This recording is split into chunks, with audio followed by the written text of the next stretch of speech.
नमस्कार। उद्योग पत्रिका के इस अंक में आप सबका स्वागत है।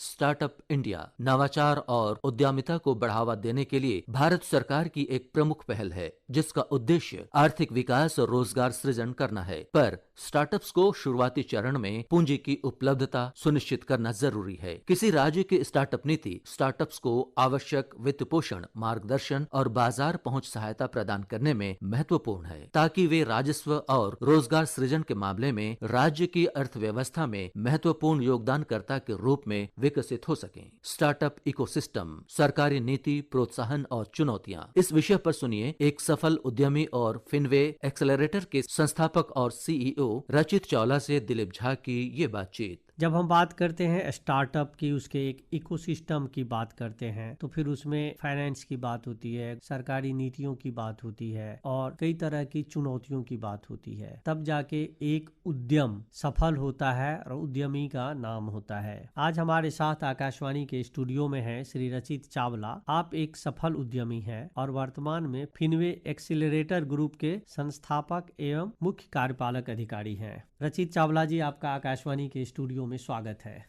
बहुत बहुत धन्यवाद। आपके माध्यम से अपने सुनने वालों को ये बताना चाहेंगे कि एक तो स्टार्टअप की जब हम बात करते हैं, इसके एक इकोसिस्टम की बात करते हैं, तो हमारा क्या तात्पर्य होता है कि ये किस क्षेत्र में, किस उद्योग के लिए हम बात कर रहे हैं। जब हम स्टार्टअप की बात करते हैं तो उसमें कोई भी बिजनेस जो एक प्रॉब्लम सॉल्व करता है, भले वो इंडिया में सॉल्व कर रहा हो या पूरे विश्व में सॉल्व कर रहा हो, और आप उसको स्टार्ट करते हैं, उसका मतलब स्टार्टअप रहता है। तो आपके पास एक आइडिया है, एक बिजनेस है जिससे काफी लोगों की प्रॉब्लम सॉल्व हो सकती है एंड उसके बदले में वो आपको कुछ अमाउंट देने के लिए तैयार है, उसको बिजनेस कहते हैं। तो स्टार्टअप आजकल बहुत ज्यादा पॉपुलर शब्द है जो पूरे हिंदुस्तान में नहीं पूरे विश्व में यूज हो रहा है। बट जब स्टार्टअप की बात होती है तो उसके साथ इकोसिस्टम जो आता है वो बहुत तरह की चीजें हैं। जैसे लोगों को लगता है कि सिर्फ एक कैपिटल या पैसे ही बहुत होते हैं स्टार्टअप को चलाने के लिए, बट वैसा नहीं है। उसके साथ साथ आपको एक पूरी टीम लगती है, उसके साथ आपको एक पूरा लीगल कंप्लायंस फ्रेमवर्क लगता है। जरूरी नहीं है कि जो आप स्टार्टअप कर रहे हैं उसके रूल्स एंड रेगुलेशंस स्टैंडर्ड होए। हर एक स्टार्टअप के जिस भी आप फील्ड में हो, अलग अलग रूल्स एंड रेगुलेशन होते हैं एंड वो ध्यान रखने की जरूरत रहती है। उसी तरीके से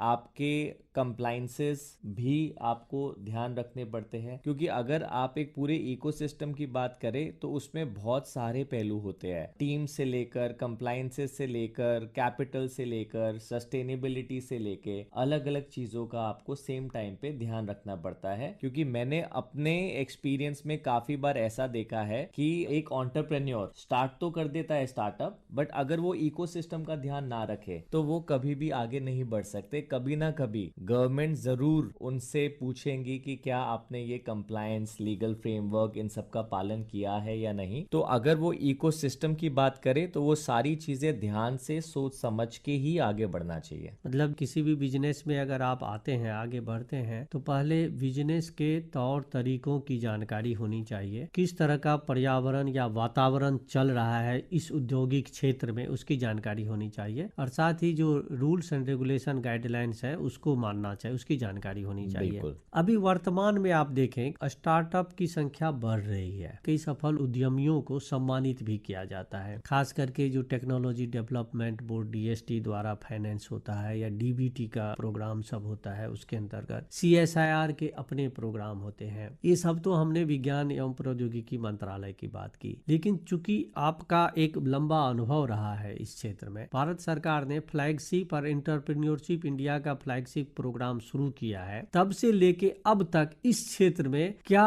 उपलब्धियां देखी गई है और खास करके रोजगार के अवसरों में किस तरह की वृद्धि हुई है? इस क्षेत्र में काफी ज्यादा लोगों का टेंशन गया है। पिछले कुछ सालों में मैंने बहुत सारे स्टार्टअप्स के फाउंडर से मैं मिला हूँ और उनसे जब जानकारी मिलती है तो गवर्नमेंट बहुत अग्रेसिव है। गवर्नमेंट का बेस्ट इंटरेस्ट है कि वो अपने स्टार्टअप्स को प्रमोट करे। अब एक पूरे विश्व की बहुत बड़ी स्टार्टअप कंपनी है, पर परप्लेक्सिटी अगर आपने देखा हो तो वो IIT मद्रास के है, बट आज की डेट में वो गूगल जैसी कंपनी या मेटा जैसी कंपनी को टक्कर दे रहे हैं। तो गवर्नमेंट जानती है कि हमारे हिंदुस्तान में बहुत टैलेंट है, तो उसके लिए वो अलग अलग प्लेटफॉर्म प्रमोट कर रही है। अगर आप startupindia.gov.in की वेबसाइट में जाएंगे तो आपको बहुत तरीके के बेनिफिट्स देखने को मिलेंगे जो वो डे 1 से स्टार्टअप्स को दे रही है। बेनिफिट्स सिर्फ मॉनिटरी नहीं है, compliance, rules and regulations, guidance, बहुत सारा डेटा और रिपोर्ट के फॉर्म में भी हेल्प हो रही है स्टार्टअप्स के फाउंडर को। इसी तरीके से अगर किसी के पास कोई अच्छा आइडिया है तो बहुत सारे प्राइवेट एक्सेलरेटर्स भी है, जिनमें से हम एक है। तो सिर्फ आज की डेट में स्टार्टअप फाउंडर को कैपिटल की जरूरत नहीं रही, जैसे आपने कहा पूरा इकोसिस्टम चाहिए। इसी तरीके से एक्सेलरेटर हो या गवर्नमेंट हो, वो एक होलिस्टिक व्यू लेकर चल रहे हैं, जिसमें वो कैपिटल के साथ साथ आपको एक प्लेटफॉर्म दे रहे हैं, अपना नेटवर्क दे रहे हैं, आपको सारी तरीके की गाइडेंस दे रहे हैं। अब जैसे एक नया स्टार्टअप आता है तो उसके लिए बहुत बेनिफिट टैक्सेशन स्टैंड पॉइंट से भी मिल रहे हैं, ease of doing of business. अगर आप देखिए हमारे पीयूष गोयल जी जो हमारे मंत्री है, उन्होंने भी हर जगह बोला है कि हमारा ध्यान स्टार्टअप्स पे होएगा तो बहुत सारी परेशानियां वैसे ही खत्म हो जाएगी, बेरोजगारी खत्म हो जाएगी, ऑटोमेटिकली हमारे पास GDP ग्रोथ आएगा, उससे ही इंडिया का विकास हो सकता है। इसीलिए अगर आप देखिए सबका ध्यान स्टार्टअप्स पर ही है, बिकॉज फ्यूचर सबको स्टार्टअप्स में ही दिखता है। एक चीज बताइए कि स्टार्टअप का जब से ये कार्यक्रम आया है, मुझे कई सफल उद्यमियों से मिलने का, उनसे बातचीत करने का, रिकॉर्डिंग करने का अवसर मिला है। लेकिन बहुत सारे ऐसे स्टार्टअप उद्यमी होंगे जो सफल नहीं हो पाए होंगे। तो इस क्षेत्र में सफलता के लिए जो मापदंड है, कार्यप्रणाली है, वो क्या है? और जो नए लोग हैं, असफल हो, जिनको डर रहता है या हो चुके हैं, तो इस क्षेत्र में फिर चुनौतियां क्या है, जो हम चैलेंजेज की बात करते हैं, जिसके कारण वो सफल नहीं हो पाते हैं? आपने बहुत अच्छा टॉपिक उठाया, क्योंकि हम सबको लगता है कि जो हम स्टार्टअप की न्यूज सुन रहे हैं या बात कर रहे हैं, उन्हें बड़ा आसानी से सफलता मिली है। ऐसा नहीं होता। जो हमारे आंकड़े कहते हैं वो ये कहते हैं कि 100 स्टार्टअप फेल होंगे तो एक चलने लायक बनता है। उसका कारण क्या है? मेन जो मुझे लगता है सबसे बड़ा कारण है उसका प्रमोटर। अगर फाउंडर बिल्कुल फोकस्ड है अपने स्टार्टअप पे और वो अपने आप को फ्लेक्सिबल रखता है लंबे समय तक सस्टेन करने में, तो वो स्टार्टअप जरूर सक्सेसफुल होएगा। कुछ गलतियां जो फाउंडर्स करते हैं वो ये करते हैं कि उनकी जो प्रॉब्लम वो सॉल्व कर रहे हैं वो बड़ा शॉर्ट टर्म सोचते हैं, उनको लंबे समय तक नहीं सोचना आता। उन्हें लगता है कि उनको कंटिन्यूसली फंडिंग मिलते रहेगी और वो चलते रहेंगे, तो जो सस्टेनेबिलिटी है उसको वो बहुत लाइटली ले लेते हैं। तो मेरे हिसाब से अगर स्टार्टअप के पास 6 महीने का रनवे हमेशा रहेगा तो उसे आज नहीं तो कल सफलता जरूर मिलेगी। मैंने अपनी लाइफ में बहुत सारे फाउंडर्स को देखा है जो बहुत सफल हुए हैं, और सब में एक ही खासियत मुझे देखने को मिली है, वो है उनकी क्षमता कि वो गिरकर फिर खड़े हो जाते हैं। वो जो आइडिया स्टार्ट करते हैं अपने दिमाग में फ्लेक्सिबिलिटी रखते हैं कि अगर ग्राउंड रियलिटी यानी अपॉर्चुनिटी कुछ और भी मिलेगी मेरे स्टार्टअप में, तो वो ऑटोमेटिकली चेंज और फ्लेक्सिबल रहने की हिम्मत रखेंगे। ऐसा नहीं है कि वो एक ही रास्ते पे चलते रहेंगे, बट अगर कोई ग्राउंड लेवल पे मार्केट कुछ और उन्हें कह रही है तो वो तुरंत अपने आप को पिवट करेंगे, फ्लेक्सिबल रखेंगे, बट जरूर एवरी डे चलते रहेंगे। उन स्टार्टअप फाउंडर्स को सफलता बहुत आसानी से मिलती है। और मैं ये कहूंगा कि कैपिटल जब भी मिले स्टार्टअप फाउंडर्स को तो उनको बड़े संभाल के एक एक रुपया खर्च करना चाहिए। गवर्नमेंट की जो स्कीम्स है उसका पूरा फायदा उठाना चाहिए, बल्कि गवर्नमेंट तो आजकल रेंटल पे भी आपको रीइंबर्समेंट दे देती है, फिक्स्ड कॉस्ट पे भी दे रही है, पेटेंट पे भी दे रही है। तो अगर स्टार्टअप की सफलता और असफलता, मेरे हिसाब से सबसे बड़ा क्षेत्र इसमें जाता है फाउंडर का। तो फाउंडर का जो माइंडसेट है वो बहुत इंपॉर्टेंट है कि वो कितने लंबे समय के लिए इस पे कमिटेड है। जो सफल उद्यमी है उन्होंने इस तरह से अपने विचार दिए हमारे कार्यक्रम के दौरान कि कोई भी स्टार्टअप में आने से पहले, शुरू करने से पहले नौकरी करके अनुभव लेना चाहिए उस क्षेत्र का। दूसरी बात, स्टार्टअप में आने के लिए जो गवर्नमेंट की पॉलिसीज हैं, सरकार की नीति है, वो आप किस तरह से देखते हैं और क्या आपको लगता है कि थोड़ा सा पॉलिसी भी ही चेंज होना चाहिए, कुछ और सपोर्टिव होना चाहिए, इनकरेजिंग होना चाहिए? देखिए, बहुत सारे स्टार्टअप अलग अलग जर्नी से अपने बिजनेस में आते हैं। कई लोग किसी एक्सपीरियंस लेकर आते हैं, कई डायरेक्ट आते हैं। मेरे हिसाब से दोनों ही सही या दोनों ही गलत नहीं है। जो फाउंडर है ये उसकी अपॉर्चुनिटी पर है। अब जैसे बहुत बड़े फाउंडर है ओयो होटल, रितेश जी को मैं काफी समय तक जानता हूँ। उन्होंने किसी के पास भी काम नहीं किया, उन्होंने पहले ही ये स्टार्ट किया एक आइडिया से, और वो बहुत सफल रहे। वो वाई कॉम्बिनेटर में भी सफल रहे, उसके बाद भी सफल रहे। और इसी तरीके से बहुत सारे स्टार्टअप्स है जिन्होंने उसी क्षेत्र में काम किया। जैसे फ्लिपकार्ट के जो ओनर थे सचिन बंसल जी, उन्होंने पहले अमेजॉन में काम किया और फिर फ्लिपकार्ट उन्होंने स्टार्ट करा। तो मैं समझता हूँ दोनों ही सही है। आपके फाउंडर पे निर्भर करता है कि वो उनके हिसाब से बेस्ट रूट क्या है। अगर कुछ आइडिया है उनके पास इनोवेटिव और उन्हें लगता है अगर वो कंपनी एग्जिस्ट ही नहीं करती तो वो कहाँ पे एक्सपीरियंस लेंगे। अगर उनको लगता है उनके पास समय है, अभी कुछ सीखने का समय है, तो वो सीख कर रुक कर भी स्टार्टअप कर सकते हैं। जहां तक बात गवर्नमेंट के सपोर्ट की रही और पॉलिसीज की रही है, देखिए इंडिया एक थोड़ा कॉम्प्लेक्स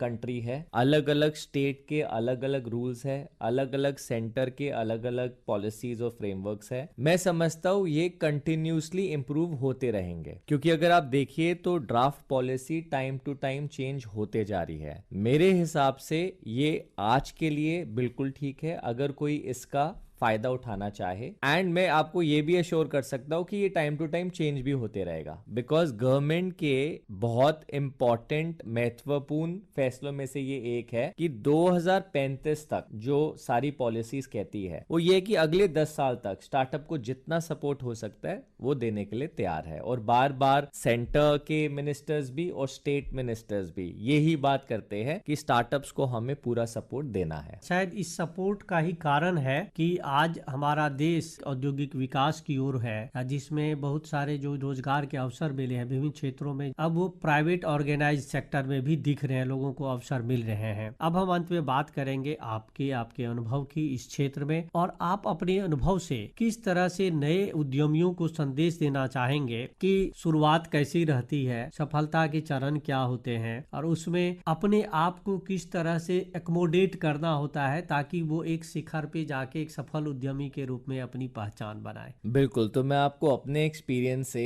सबसे महत्वपूर्ण, सबसे इंपॉर्टेंट चीज जो है वो ये है एग्जिस्टेंस, सस्टेनेबिलिटी। कुछ भी हो जाए आपको जिंदा रहना है। जिंदा रहने के लिए आपके पास कैश फ्लो होना चाहिए, कैपिटल होना चाहिए, तभी आप जिंदा रह सकते हैं। जिंदा रहेंगे तो कुछ ना कुछ आप महत्वपूर्ण अचीव कर ही लेंगे। अगर मैं अपनी पर्सनल बात करूं तो हम लोग बहुत गलतियां करते हैं, हम अभी भी गलतियां कर रहे हैं, बट हम सेम गलती दोहराते नहीं है। हम अपनी गलतियों से सीखते हैं, और वो गलती भी जब हमें लगता है कि हो सकता है गलती हो इस डिसीजन में, हम उतनी ही गलती करते हैं जितनी मेरी कंपनी सहन कर पाए। हमारी कंपनी में पिछले 15 साल में बहुत सारे चेंजेस हुए हैं। बहुत सारे चेंजेस हमारे फेवर में हुए हैं, हमारे अगेंस्ट हुए हैं, बट एक चीज जो हमने हमेशा ध्यान रखी है वो है रिस्क टू रिवॉर्ड। मैं उतना ही रिस्क लूंगा जिसमें मेरा रिवॉर्ड दुगना या तिगना होए। मैं कभी भी रिस्क और रिवॉर्ड इक्वल करके आगे बढ़ता ही नहीं हूं, क्योंकि मुझे लगता है कि अगर मैं रिस्क ले रहा हूं तो वो रिवॉर्ड के लायक रहे। और अगर छोटे छोटे मैं रिस्क लेता हूं, कुछ मुझे समझ आता है कि ये हमारी कंपनी के लिए अच्छा चलेगा, तो मैं उसको एक्सपैंड करूंगा। बट मेन चीज ये है कि आप हर रोज सुबह उठे, एक तो अपने काम से प्यार रखे, सिर्फ पैसे कमाने के लिए काम मत करें, क्योंकि काम वैसे ही डे टू डे बहुत चैलेंजिंग रहता है। और अगर आपका मेन मोटिव पैसा कमाना है